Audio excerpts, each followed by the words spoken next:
अब बात करेंगे एएमयू में किस तरह से छात्र से जबरदस्ती पाकिस्तान जिंदाबाद के नारे लगवाए गए। और इसमें ये छात्र ये भी आरोप लगा रहा है कि दरअसल ये कहा गया कि आप पाकिस्तान जिंदाबाद के नारे लगाओ, और इस दौरान उस छात्र के हाथ से कलावा भी काट दिया गया। वहीं पीड़ित छात्र का ये भी कहना है कि उसकी बहन को हिजाब पहनाने की धमकी दी गई है। सागर, तो बिल्कुल इसी से जुड़ी देखिए बड़ी खबर, हिंदू छात्र से लगवाए गए पाकिस्तान जिंदाबाद के नारे, और इसके बाद अब सवाल खड़े होने लगे कि आखिर कौन है एएमयू में देश विरोधी गैंग। विरोध करने के बाद छात्र से मारपीट भी की गई, उसकी भी तस्वीरें सामने आई है, वो तस्वीरें भी हम आपको दिखाएंगे।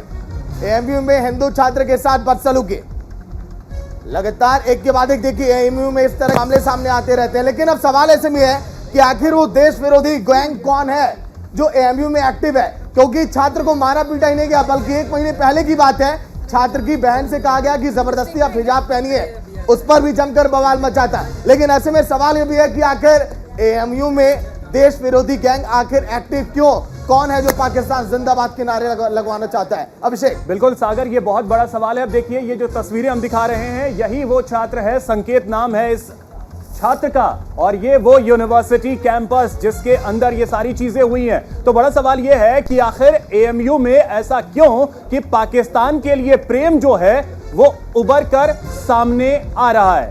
तो चलिए भाई, इस पूरे मामले को लेकर पीड़ित और जो पुलिस वालों के बयान सामने आए वो भी आपको सुना देते हैं। मेरा नाम साहिल कुमार है और मैं बीटेक एमटेक अलीगढ़ मुस्लिम यूनिवर्सिटी का छात्र हूँ, जियो टेक्निकल इंजीनियरिंग। और एक्चुअल में एक रहबर नाम का लड़का है, रहबर दानिश नाम है उसका, पूरा आर्किटेक्ट का स्टूडेंट है।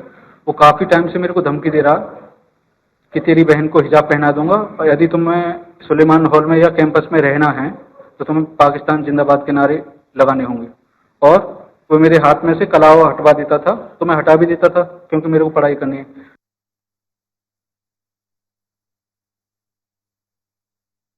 थाना सिविल लाइन पर आज प्रॉक्टर ऑफिस एएमयू द्वारा 2 तहरीर दी गई, जिसमें एक तहरीर में साहिल निवासी नदीम तरीन हॉल एएमयू द्वारा 2 अन्य स्टूडेंट जिनका नाम दानिश और मिसबाह है, जो कि सुलेमान हॉल के निवासी हैं, पर आरोप लगाया है कि सुलेमान हॉल पर 3 तारीख को जब गया तो इनके द्वारा उसके साथ मारपीट की गई। वहीं दूसरी तहरीर जिसका वादी रहबर दानिश है, जो कि सुलेमान हॉल का निवासी है, उसने साहिल पे आरोप लगाया कि 3 तारीख को वह उसके रूम में से पर्स और कुछ पैसे लेकर चोरी करके चला गया, जिसके संबंध में दोनों तहरीरों पर मुकदमा थाना सिविल लाइन में पंजीकृत कराया गया है। तो चलिए ग्राफिक्स आपको दिखाते हैं कि आखिर इस पूरे मामले में अभी तक क्या क्या हुआ। देखिए ग्राफिक्स आप, एएमयू में हिंदू छात्र से तमंचे के बल पर पाकिस्तान जिंदाबाद के नारे लगाए गए। अभिषेक, ये बहुत बड़ा सवाल है कि तमंचे के नोक पर इस तरीके से क्यों। वीडियो सामने आने के बाद अब पुलिस जांच पड़ताल में जुट गई है, जांच पुलिस ने शुरू की है। लेकिन सवाल यही कि ऐसा आखिर क्यों, पाकिस्तान के लिए यहां इतना प्यार क्यों। देखिए मुस्लिम छात्र ने जबरन नशे की हालत में नारे लगवाए, कहा यह भी जा रहा है, जांच में ये भी बातें सामने आई। लेकिन उसके बाद एक बड़ी चीज ये है, जो पीड़ित छात्र है उसकी बहन से जबरदस्ती कहा गया था कि हिजाब आप पहनिए। छात्र के हाथ में बंदे कलावे पर भी देखिए बैन किया गया था। अभिषेक, बिल्कुल, जो कलावा था उससे भी हटाया गया, ये एक गंभीर आरोप है। पीड़ित छात्र ने कहा बहन को भी हिजाब पहनाने की धमकी दी गई थी। तो चलिए सहयोगी विवेक और हमारे संवाददाता अलीगढ़ से भी जुड़ गए पूरी जानकारी के साथ। विनीत, ताजा अपडेट क्या है? फिलहाल मामले में क्या कुछ कार्रवाई की गई है? लेकिन एएमयू जो हमेशा देखिए सियासत का अखाड़ा बना रहता है, फिर इस बार कुछ ऐसी तस्वीरें सामने हैं जिस पर जमकर बवाल मचा हुआ है। विनीत, देखिए अलीगढ़ मुस्लिम यूनिवर्सिटी में एक छात्र है संकेत कुमार, जिसके साथ मारपीट की गई, तमंचे के बल पर उस पर पाकिस्तान जिंदाबाद के नारे लगवाए गए। उसका कहना, छात्र का ये भी कहना है कि जो एफआईआर उसने कराई थी वो एफआईआर नहीं हुई है, प्रॉक्टर ऑफिस के या पुलिस की दबाव में आके एफआईआर चेंज कराई गई।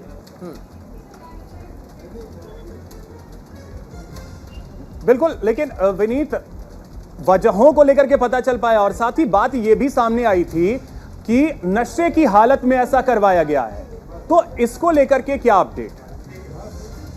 छात्र का जो अभी तक जो प्रथम दृष्टया जो माना जा रहा है वो जैसा छात्र ने जैसा तहरीर लिखवाई थी उस तरीके से तहरीर बदल दी गई है। चोरी की और मारपीट की तहरीर दी गई है, दिलवाई गई है। पुलिस प्रशासन की तरफ से अभी उसमें जांच चल रही है। जांच के बाद का विषय है ये। जांच के इन बाद नारों को लेकर के विनीत, इन नारों को लेकर के, पाकिस्तान जिंदाबाद के नारे को लेकर के क्या? पाकिस्तान जिंदाबाद के नारे को लेके उसमें लड़की के साथ जो मारपीट की गई है, साकेत कुमार के साथ छात्र जो एमटेक का जो छात्र है प्रथम वर्ष का, उसके साथ उसका ये कहना है रहवर और विश्वास ने दोनों ने मेरे साथ मारपीट की। मुझे जबरन क्या कहते हैं तलाबा उतरवाया गया और मेरे साथ जबरदस्ती क्या कहते हैं पाकिस्तान जिंदाबाद के नारे लगवाए गए।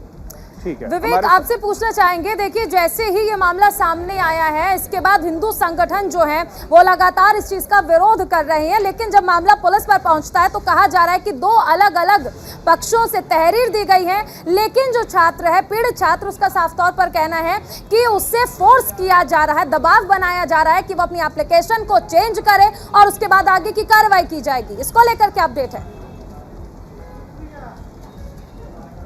जी बिल्कुल, इस सारी सच्चाई उलझी हुई है और इसमें अलीगढ़ मुस्लिम यूनिवर्सिटी का जो एडमिनिस्ट्रेशन है और जो वहाँ की लोकल पुलिस है, इन दोनों का कहीं ना कहीं दबाव है। लड़के से संपर्क करने की कोशिश की जा रही है कि हकीकत क्या है, क्योंकि जो उसका स्टेटमेंट आया है मीडिया में उसने साफ तौर पर कहा कि पुलिस ने उस पर दबाव डाला कि कलाबे वाली बात, हिजाब वाली बात, पाकिस्तान जिंदाबाद वाली बात तहरीर में वो ना लिखे, और उसने वैसा ही किया। तो अभी लड़का कहाँ ये नहीं पता लग पा रहा, पता लग रहा कि वो कस्टडी में है पुलिस की, शायद उसको क्या मैनिपुलेट किया जा रहा है। पुलिस दूसरी बात कह रही है कि इसमें ऐसी कोई बात नहीं है, सिर्फ साधारण रूप से मारपीट का ये पूरा मामला है।